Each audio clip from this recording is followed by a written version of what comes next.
Board chairman Aziz గారికి, అలాగే జిల్లా పార్టీ అధ్యక్షులు వంశీధర్ రెడ్డి గారికి, అలాగే ప్రతి ఒక్క కూటమి నేతలకి, బీజేపీ నాయకులకి, జన సైనికులకి, అలాగే తెలుగుదేశం నాయకులకి, అందరికీ ఇక్కడికి విచ్చేసిన ప్రతి ఒక్కరికి పేరు పేరున శిరస్సు వంచి నమస్కరిస్తున్నాను. ఈరోజు ఎంతో సుదినం. ఎందుకంటే 12 సంవత్సరాల మన ప్రధానమంత్రి మోడీ గారి పాలన, 2 సంవత్సరాల మన ముఖ్యమంత్రి, ప్రియతమ ముఖ్యమంత్రి నారా చంద్రబాబు నాయుడు గారి పాలన కలిసి వచ్చిన 2 సంవత్సరాలకి ఈరోజు మనం అందరం ఇక్కడ సమావేశం అవ్వడం జరిగింది. మీకు అందరికీ తెలుసు, మనం అధికారంలోకి రాకముందు గత 5 సంవత్సరాల్లో, గత ప్రభుత్వంలో ఇక్కడ ఉన్న ఎంతో మంది నాయకులు ఎన్నో కష్టాలు పడ్డారు, ఎన్నో కేసులు పెట్టించుకున్నారు. ఎక్కడా కూడా అభివృద్ధి అనేది లేదు. ఒక్క పని చేసిన పాపాన్ని పోలేదు, ఒక్క తట్టం మట్టేసిన పాపాన్ని కూడా పోలేదు ఎక్కడ. ఇది ప్రతి ఒక్కరికి తెలుసు. మేము చేశాము అని చెప్పుకున్న గత ప్రభుత్వ నాయకులకి అందరికీ కూడా కనువిప్పు అయ్యేలాగా మన ప్రభుత్వం వచ్చిన తర్వాత 24 నెలల్లో, 2 సంవత్సరాల్లో మన ముఖ్యమంత్రి చంద్రబాబు నాయుడు గారు ఎలక్షన్ ముందు ఏదైతే చెప్పారో సూపర్ 6 పథకాలు సూపర్ హిట్ చేస్తామన్నారు, చేసి చూపించారు. మొట్టమొదటిగా ఈరోజు మనం 1వ తేదీ కల్లా 24 నెలల నుంచి ప్రతి ఒక్క ఎమ్మెల్యే గడప గడపకు వెళ్ళి ప్రతి గ్రామంలో 1వ తేదీ కల్లా అవ్వాతాతలకు 4000 పెన్షన్ ఇస్తుంది. అదే పెన్షన్ ని వాళ్ళు పెంచడానికి 1000 రూపాయలు పెంచడానికి 5 సంవత్సరాలు తీసుకున్నారు. మనం ఒకే ఒక్క సిగ్నేచర్ తో ముఖ్యమంత్రి అయిన వెంటనే 4000 చేయడం జరిగింది. అలాగే దివ్యాంగులకి 6000 చేశాం, డిసేబుల్డ్ వాళ్ళకి 15000 చేశాం. అలాగే తల్లికి వందనం, ఎంతమంది పిల్లలు ఉంటే అంతమంది పిల్లలకి ఇస్తామని చెప్పాం. ఈ రోజు అంతమందికి ఇవ్వడం జరిగింది. అది ఒక ఎత్తు అయితే, స్కూల్లో ఇన్ఫ్రాస్ట్రక్చర్ బాగు చేస్తామని చెప్పాం. అవన్నీ కూడా ఈరోజు బాగు చేయడం జరిగింది. సన్న బియ్యంతో భోజనం అందిస్తాం పిల్లలకి అని చెప్పడం జరిగింది. అది అందిస్తున్నాం. అలాగే మంచి బ్యాగ్లు, మంచి బుక్స్, ఇవన్నీ కాకుండా క్లాస్ రూమ్ కి ఒకే టీచరు అనే కాన్సెప్ట్ తో మన విద్యాశాఖ మంత్రి విద్యాశాఖలో ఎన్నో ఉన్నత పరిణామాలు తీసుకురావడం జరిగింది. అదంతా ఒకేటైతే, స్త్రీ శక్తి, ఇక్కడ ఎంతో మంది మహిళలు ఉన్నారు. మనం ఏదైతే చెప్పామో మహిళలు ఉచితంగా బస్సుల్లో ప్రయాణించవచ్చు అని చెప్పి అది అక్షరాల చేసి ఇచ్చాం.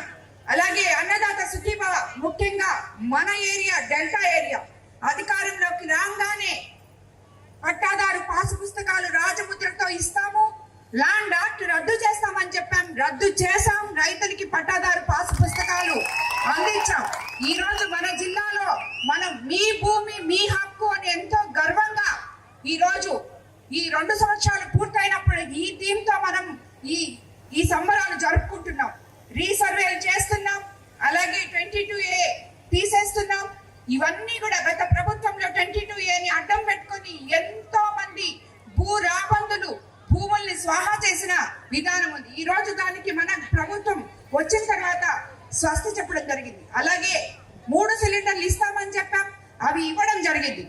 ఇలాగా మత్స్యకార సేవలో ఇచ్చాం, ఆటో సేవలో ఇచ్చాం. అలాగే చేనేత వాళ్ళకి, చేనేత కార్మికులకి 200 యూనిట్లు ఉచితంగా ఇస్తామని చెప్పాం. అలాగే 500 యూనిట్లు ఉచితంగా ఇస్తామని చెప్పాం మగ్గాలు ఉన్న వాళ్ళకి. ఇవన్నీ చేసాం. అలాగే ఎలక్ట్రిసిటీలో 3 ఫేజ్ కరెంట్ ఇచ్చాం, RDS తీసుకొచ్చాం. ఇలాగా చెప్పుకుంటూ పోతే మనము అన్నిటికన్నా ముఖ్యంగా ఇక్కడ ఎదురుగా ఉంది మన కోవూరు కాన్స్టిట్యున్సీలో ఎప్పుడు లేని విధంగా అన్నా క్యాంటీన్ ఓపెన్ చేసుకోగలిగాం. ఈ రోజు పేదవాడు 5 రూపాయలకి పొద్దున్నే టిఫిన్, మధ్యాహ్నం భోజనం, సాయంత్రం భోజనం తినగలుగుతున్నారు. ఎంతో మంది ఎక్కడెక్కడి నుంచో వచ్చి పనులు చేసుకునే వాళ్ళకి 5 రూపాయలకి అంత మంచి భోజనం అందిగలుగుతున్నారు. ఇలాంటి అన్నా క్యాంటీన్లు కూడా మూసేసిన గత ప్రభుత్వం ఈ రోజు గొప్పలు చెప్పుకుంటుంది. మేము అవి చేసాం, ఇవి చేసాం అని చెప్పి. అది పేదవాడి క్యాంటీన్, ఎవరికైనా కూడా పనికొచ్చే క్యాంటీన్. ఈ రోజు మనమేం మన అన్నా క్యాంటీన్లలో ఒక్క తెలుగుదేశం వాళ్ళకి 5 రూపాయలకి భోజనం పెట్టట్లేదు. ప్రతి ఒక్క పేదవాడి ఆకలి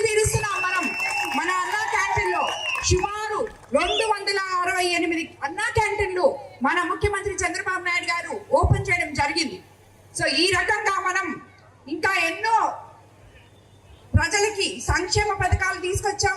మెగా డిఎస్సి ద్వారా 16,000 మందికి గత ప్రభుత్వంలో 5 సంవత్సరాలు టీచర్ ఉద్యోగము అనే మాట మర్చిపోయి ఉన్నారు. ఎంతో మంది నా దగ్గర కూడా చెప్పారు, అమ్మ మాకు వయసు అయిపోతుంది, మెగా డిఎస్సి పెట్టలేదు, మాకు ఉద్యోగాలు లేక ఇప్పుడు కూడా కానీ పెట్టకపోతే మేము ఏమైపోతామో అని బాధపడిన వాళ్ళు ఎంతో మంది ఉన్నారు. ఈ రోజు 16,000 మందికి మనం మెగా డిఎస్సి ఇవ్వడం జరిగింది. అలాగే 6,000 కానిస్టేబుల్ పోస్టులు భర్తీ చేయడం జరిగింది. ఇవన్నీ ఒక ఎత్తైతే మన యువ నాయకుడు నారా లోకేష్ బాబు గారు 2 సంవత్సరాల్లో 23 లక్షల కోట్ల పెట్టుబడులు తీసుకొచ్చారు. 20 లక్షల ఉద్యోగాల గమ్యంతో ముందుకెళ్తున్నారు. ఆల్రెడీ 6 లక్షల ఉద్యోగాలు మనం ఇవ్వడం జరిగింది. ఇవన్నీ ఒక ఎత్తైతే మన కోవూరు నియోజకవర్గానికి వస్తే మనం ఈ రోజు 30 సంవత్సరాల నుంచి పక్కన పడిపోయిన కిసాన్ సెస్ లో 15,000 కోట్ల పెట్టుబడులు తీసుకురావడం జరిగింది. దీనికి మన పిల్లలకి యువతకి బంగారు భవిష్యత్తు ఉద్యోగాలు రాబోతున్నాయి రాబోయే రోజుల్లో. అలాగే షుగర్ ఫ్యాక్టరీని ఒక దారికి తీసుకురావడానికి అధికారులు, ఎంపీ గారు, నేను అందరం కలిసి కృషి చేస్తున్నాం. వాళ్ళకు కూడా న్యాయం చేస్తాం అతి తొందరలో అని చెప్పి కూడా తెలియజేసుకున్నాను. ఈ రకంగా ప్రతి ఒక్కటి కూడా ఏ రంగంలో తీసుకున్నా అన్ని రంగాల్లో మనం ముందున్నాం. మన కోవూరు కాన్స్టిట్యున్సీలో ఈ రోజు సుమారు 770 కోట్లతో అభివృద్ధి పనులు చేస్తున్నాం. పల్లి పండుగ ద్వారా గ్రామాల్లో అంతర్గత సిసి రోడ్లు 323 పనులు 17 కోట్లతో చేసుకున్నాం. విలేజ్ హెల్త్ సెంటర్లు 47 భవనాలు 14,76 లక్షలతో కట్టాం. మేజర్ ప్రాజెక్టులు 17 కోట్లతో తీసుకొచ్చాం. మొత్తం 55 కోట్లు పంచాయతీ రాజ్ లో చేశాం. ఇప్పుడు మళ్ళీ మనకి ఇంకొక 11 కోట్లు శాంక్షన్ అయి ఉంది. అలాగే గ్రామీణ తాగునీటి సరఫరా పారిశుద్ధ్యం ఆర్డబ్ల్యూఎస్ లో ఇప్పటి వరకు ఓవర్ హెడ్ ట్యాంకులు, జల్ జీవన్ మిషన్ తాగునీటి పైప్ లైన్లు, సీసీ డ్రైన్ తో పాటు మొత్తం 386 పనులు చేశాం. 30,55 లక్షలు ఖర్చు పెట్టాం. అలాగే ఆర్ఎంబి రోడ్లు తీసుకుంటే నెల్లూరు మైపాడు రోడ్డు 48 కోట్లు. ఇదేంటంటే గత బ్యాచ్ ఉన్నారు కదా, మేము తెచ్చామని ఎగురుతుంటారు వాళ్ళు.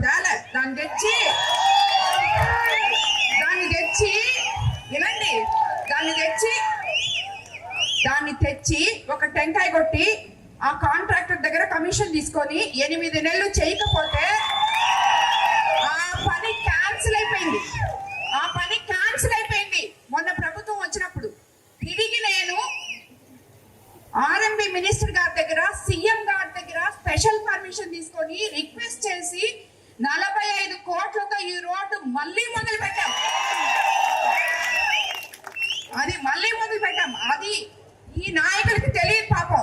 వాళ్ళు మేము తెచ్చాం, మేము టెంకాయ కొట్టాం, అయిపోయింది అంటున్నారు. అలాగే ముదువర్తి కాజ్వే 22వ సంవత్సరంలో ఒక దగ్గర టెంకాయ కొట్టారు. ముందు కృష్ణాపట్నం పోర్ట్ లో కొట్టారు. 24లో ముదువర్తి పాలెంలో కట్టారు. అంతేగాని ఎలక్షన్ ముందు అంటే అతను ఇది చేయకుండా నేను ఊర్లోకి రాను అని చెప్పాడు. ఓట్ల కోసం ఒక టెంకాయ కొట్టాడు, చేయలే. మనం చేసాం దాన్ని. ఈ రోజు మనం చేస్తున్నాం. పనులు చేయడం అంటే చేసి ప్రజలకి అంకితం ఇయ్యడం. టెంకాయలు కొట్టేసి కమిషన్లు తీసుకోగానే పనులు అయిపోవు. అది గుర్తుపెట్టుకోవాలని చెప్పి నేను తెలియజేసుకుంటాను. అట్లాగే ఆర్ఎంబి రోడ్ లో బుచ్చి దగదర్తి రోడ్డు 28 కోట్లు, బుచ్చి ఊటుకూరు రోడ్లు 8 కోట్లు, మొత్తం 28 రోడ్ల అభివృద్ధి పనులకు 149 కోట్లు 12 లక్షలు ఇప్పటి వరకు మనం ఖర్చు పెట్టాం రోడ్లకి. అలాగే ఇరిగేషన్ లో పాలెం కాజువే కోసం 93 కోట్లు 32 లక్షలు, దాదాపు 40% పనులు పూర్తయ్యాయి. కాలువలు పూడికి తీత, కట్టల బలోపేతం, ఇతర పనులు మొత్తం 202 కోట్ల 49 లక్షలతో చేశాం. అలాగే విద్యుత్ శాఖలో సుమారు మొత్తం ఇప్పటి వరకు 68 కోట్ల 45 లక్షలు చేశాం. ఆర్డీఎస్ఎస్ కింద 112 కోట్లు 70% పనులు పూర్తి. కుడితపాలెంలో సబ్ స్టేషన్ 3 కోట్ల 22 లక్షలు, పంచాయతీల సబ్ స్టేషన్ 3 కోట్ల 75 లక్షలు, పిఎం సూర్యఘర్ యోజన కింద ఎస్సీ ఎస్టీకి 122 కోట్లు, మొత్తం 268 కోట్లు విద్యుత్ శాఖలో మనం పెట్టడం జరిగింది. అలాగే సమగ్ర శిక్షణ దాంట్లో 13 కోట్లు, డైట్ కాలేజ్ పల్లిపాడులో డైట్ కాలేజ్ తీసుకురావడం జరిగింది. అలాగే దేవాదాయ ధర్మాదాయ శాఖలో 9,20,00,000 ఇవ్వడం జరిగింది. సిఎంఆర్ఎఫ్ కింద, అన్నిటికన్నా ముఖ్యంగా సిఎంఆర్ఎఫ్ కింద 900 మందికి 10 కోట్లు స్మారకాలు అందించడం జరిగింది. అలాగే ఇవన్నీ కాకుండా CSR ఫండ్స్, ఎంపీ లాంటి సొంత విపిఆర్ ఫౌండేషన్ డబ్బులు, ఇవన్నీ కూడా ఎన్నో పెట్టున్నాం మన కాన్స్టిట్యూన్సీ మీద. ఈ రోజు ఇవన్నీ చూసుకుంటే అవన్నీ పక్కన పెడితే కేవలం మన గవర్నమెంట్ లోనే కేవలం 24 నెలల్లో కొవ్వూరు నియోజకవర్గంలో 770,25,00,000 అభివృద్ధి పనులు మనం చేస్తున్నాం. ఈ రోజు మీకందరికీ నన్ను ఎంతో నమ్మకంతో 6 సార్లు ఎమ్మెల్యేగా ఉన్న ఒక అతని మీద 25 రోజుల్లో టికెట్ తీసుకొని రాజకీయాలకు అడిగిపెట్టిన నన్ను ఒక మహిళని మీరు 55,000 ఓట్ల మెజారిటీతో గెలిపించి ఇక్కడ నుంచి అంతకు ముందున్న వాళ్ళని తరిమి కొట్టడం జరిగింది. ఇక్కడ ఇంతమంది మహిళా మనులు ఉన్నారు. ఈ రోజు వైసీపీ నాయకులు మహిళలకి విలువ లేకుండా ఇష్టం వచ్చినట్టు వాళ్ళ ఆత్మవిశ్వాసం మీద దెబ్బ కొట్టేలాగా మాట్లాడుతున్నారు. నిన్న చూసాం మనం హోం మంత్రి అనిత గారి మీద గుడివాడ అమర్నాథ్ మాజీ మంత్రి గారు ఏం మాట్లాడారు. ఆయనకి నేను ఆల్రెడీ కౌంటర్ ఇచ్చాను. ఇలా మాట్లాడడం తగదు. మా నియోజకవర్గంలో కూడా ఒకడున్నాడు ఇట్లాగా మాట్లాడేవాడు. మీ రాజకీయ నాయకులు ఏ రోజైతే మహిళకి మీరు మర్యాద ఇస్తారో ఆ రోజే మీకు రాజకీయాల్లో ఉండే అర్హత ఉంది.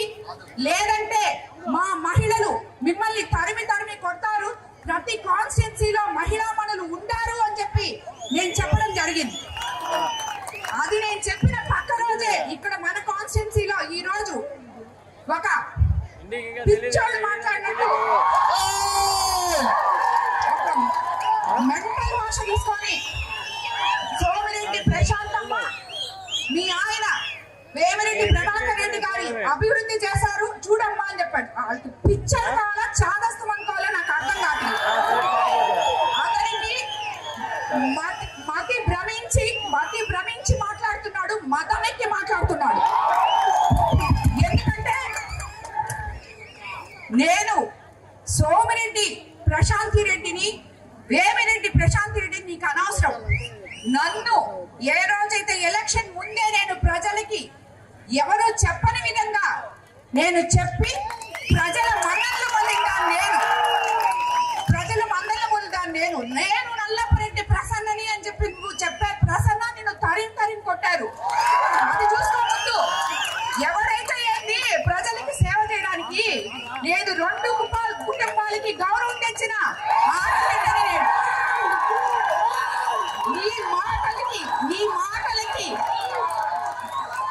నీ మాటలకి వెనక్కపోతాం అనుకుంటున్నారేమో మీరు. పదే చెప్తున్నా,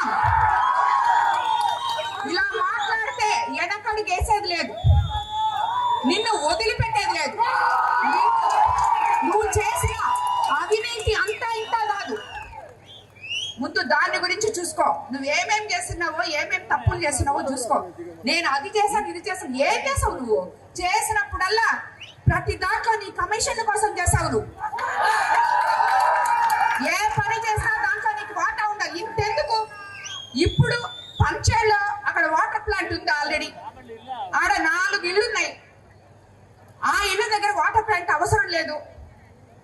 ఎవరో ఒక ఎంపీని కాకబట్టి 7 లక్షలు తెచ్చాడు అక్కడ వాటర్ ప్లాంట్ పెట్టడానికి. అది అసలు అవసరం లేదు అక్కడ. ఎందుకు? ఆ వాటర్ ప్లాంట్ అతనికి ఇచ్చేసి అతని దగ్గర డబ్బులు నువ్వు తీసుకోవడానికి. ఇది నువ్వు చేసే పని.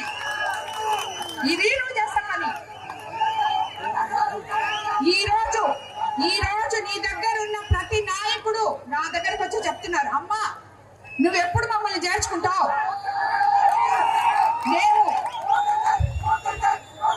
మేము ఫోన్ పేలు కొట్టలేక అలసిపోతున్నాం. నువ్వు ఎప్పుడు చేర్చుకుంటావు మమ్మల్ని? మేము ఫోన్ పేలు కొట్టలేకపోతున్నాం అమ్మా, మమ్మల్ని చేర్చుకోని అడుగుతున్నాను. ఇన్ని నీ మహిళల గురించి మాట్లాడడానికి ఏమైనా బుద్ధుందా? ఒకసారి చెప్పాను అర్థం కాదా? అవును ఏంటి ఇప్పుడు నేను సోమిరెడ్డి ప్రశాంతి రెడ్డినే ఇప్పుడు పెళ్లి చేసుకున్నాను వేమిరెడ్డి ప్రభాకర్ రెడ్డి గారిని, నేను వేమిరెడ్డి ప్రశాంతి రెడ్డిని అయినా నీ భార్యను అడుగు, నిన్ను పెళ్లి చేసుకున్న తర్వాత నల్లపురెడ్డి గీత అయిందా లేకపోతే అలాగే ఉందో అడుగు.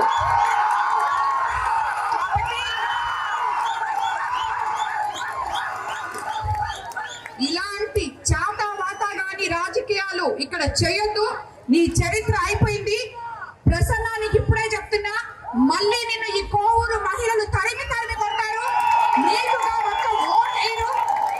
మేము ఈరోజు ఈ 2 సంవత్సరాలు ఈ మాదిర కూటమి నేతలు అందరం కలిసి ఇలా చేసుకుంటున్నామంటే ఆ ప్రజల ఆశీస్సులు మాకున్నాయి కాబట్టి, ఆ మహిళలందరూ నన్ను గెలిపించారు కాబట్టి ఇలాంటి రాజకీయ నాయకుల్ని ప్రతి మహిళ ఎదుర్కోవాల్సిన పని ఉంది.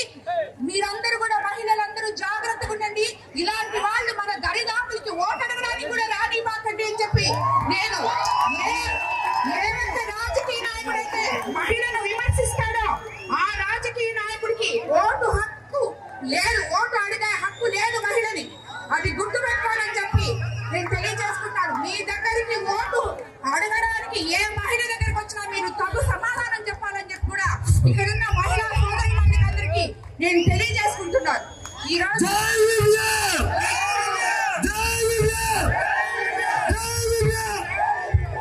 మనము ఎంత గమ్మగుండాలన్నా మనల్ని రెచ్చగొట్టి ఇలా మాట్లాడే వీళ్ళందరి గురించి మనం పట్టించుకోవాల్సిన అవసరం లేదు.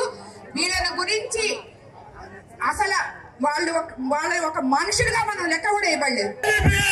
ఈ రోజు మనం ఇదంతా మాట్లాడినందుకు, ఈ మహిళలందరూ నా పక్కన ఉన్నందుకు ఇది అక్షరాల సత్యము. అతను మళ్ళీ ఇంకా ఎమ్మెల్యే, మాజీ ఎమ్మెల్యేగానే జీవితాంతం మిగిలిపోవాల్సిందే అనే దానికి ఆ భగవంతుడు ఆశీస్సుని ఈ వర్షమే కారణం అని చెప్పి నేను తెలియజేసుకుంటున్నాను. ఇలాంటి నాయకులు, మహిళలని విమర్శించే నాయకులు ఉన్నంత వరకు ఏ మహిళ కూడా నాయకుడికి ఓటు వేయకూడదు అని చెప్పి నేను విచ్చేసిన మీడియా మిత్రులకు కూడా తెలియజేసుకుంటాను. ఎవరన్నా మహిళల్ని విమర్శించి మిమ్మల్ని పిలిస్తే దాన్ని హైలైట్ చేసి మీరు కూడా చూపిపాకండి. అది గుర్తుపెట్టుకోండి. మీడియా మిత్రులు కూడా ఎవరైనా కూడా మహిళల్ని విమర్శిస్తూ మిమ్మల్ని పిలిచి ప్రెస్ మీట్లు పెడితే, ఈ రోజు ఆయన ప్రెస్ స్టేషన్ లో మైక్ ఇసిరేస్తున్నాడు, ఆ మాత్రం మీరు కూడా మైకులు అక్కడ ఇసిరేసేసి వచ్చేయండి. ఏ నాయకుడైనా మహిళలను పెంచి మీ దగ్గర నుంచే మొదలవ్వాలి, విలేకరుల దగ్గర నుంచే మొదలవ్వాలి. ఏం మాట్లాడతారయ్యా మీరు అని ఒక్క మాట మీలో ఒక విలేకరు అడగండి, దానికి సమాధానం ఉండదు వాళ్ళ దగ్గర. అలాంటి నాయకులు ప్రెస్ మీట్లు అవసరం లేదు, వాటిని హైలైట్ చేసి మీరు దాని గురించి థంబ్నెయిల్స్ పెట్టక్కర్లేదు. అది గుర్తుపెట్టుకోండి.